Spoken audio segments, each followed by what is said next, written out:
Olá, meu nome é Lígia Santos Mascarenhas, eu sou médica ginecologista, assessora técnica na área de saúde da população negra da Secretaria Municipal de Saúde e hoje eu quero falar sobre determinantes sociais de saúde. Desde 1946, a Organização Mundial de Saúde, a OMS, mudou o conceito de saúde. Hoje a gente não encara mais o indivíduo saudável como alguém que não tem a doença. A gente enxerga alguém saudável, alguém que tem um bem-estar global, físico, mental, sexual. Isso significa que não é só o meu corpo que precisa estar bem, mas todo o ambiente em que eu estou, a cultura em que eu estou inserido, fatores econômicos, tudo isso vai interferir para eu estar bem e ficar ou não doente. Daí a questão dos determinantes sociais de saúde. Isso significa que, dependendo do lugar onde eu moro, se eu tenho ou não acesso à rede de esgoto, por exemplo, se é um lugar mais ou menos violento, se eu tenho mais chance de ser estuprado ou não por conta de uma iluminação inadequada da rua ou falta de policiamento, se por acaso eu tenho um acesso muito demorado à unidade de saúde e embora eu esteja me sentindo mal, eu não consiga marcar uma consulta, se por acaso eu preciso levantar muito mais cedo do que eu deveria, porque o percurso da minha casa até o meu trabalho é muito longo, então eu durmo poucas horas. Tudo isso pode determinar a melhora ou deterioração do meu estado de saúde. E isso a gente precisa levar em consideração quando se pensa em tratamento, em planejamento e em gestão, que são os determinantes sociais de saúde. Pensando no Brasil, né, no nosso país, desigual da forma como é, a gente percebe logo o quanto esses determinantes sociais vão interferir na saúde das pessoas. Isso porque pessoas mais pobres vão ter muitos fatores desfavoráveis, como eu falei anteriormente. Que lugar que essa pessoa mora? Essa pessoa tem ou não acesso à saúde, à educação, a questões relacionadas à segurança? Essa pessoa vive num lugar ambientalmente adequado, com acesso à rede de água e esgoto, ou ela mora num lugar que tem um lixo exposto, um lixão exposto ou próximo disso, um lugar de aterro, de barranco, como é que é?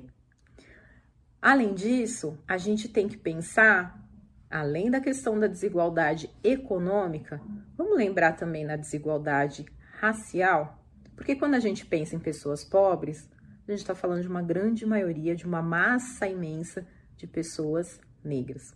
E aí, no nosso país, a gente não pode esquecer que existe racismo estrutural, que vai determinar que essas pessoas estejam sempre confinadas num lugar que não é adequado, sem acesso adequado.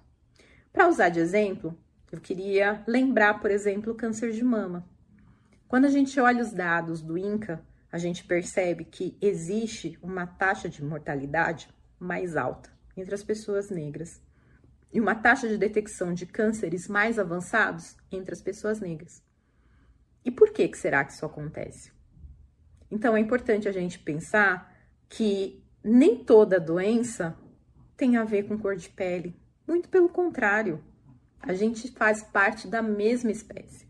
Então, não é a quantidade de melanina que vai determinar se eu fico mais ou menos doente.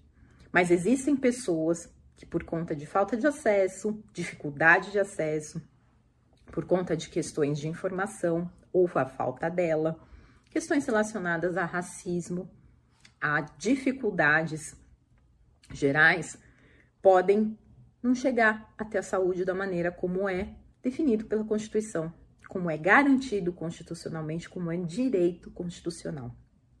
Por isso é importante a gente encarar os determinantes sociais de saúde com muita seriedade.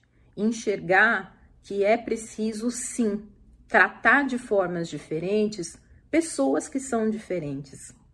Aquela pessoa que mora no centro talvez tenha muito mais facilidade para marcar uma consulta do que aquela pessoa que mora na periferia.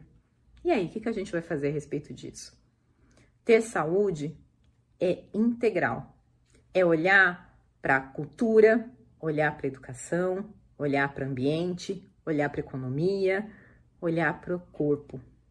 E tratar todos esses fatores de forma importante, de forma prioritária, para que no conjunto, no integral, a gente possa ter um indivíduo melhor, mais saudável.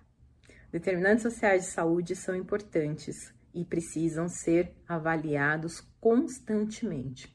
Isso vai mudar com a idade, isso vai mudar de acordo com a questão que a pessoa está, da forma de vida, mas independente daquele determinante que for mais ou menos preponderante, ele precisa ser avaliado. E o racismo é um determinante que é importantíssimo. Racismo adoece. A gente vive numa sociedade que tem racismo estrutural, uma sociedade que deixa pessoas negras excluídas sistematicamente há quase 500 anos. Não dá para ignorar isso. Então a gente precisa combater o racismo sim, porque ele é um determinante importante da nossa saúde.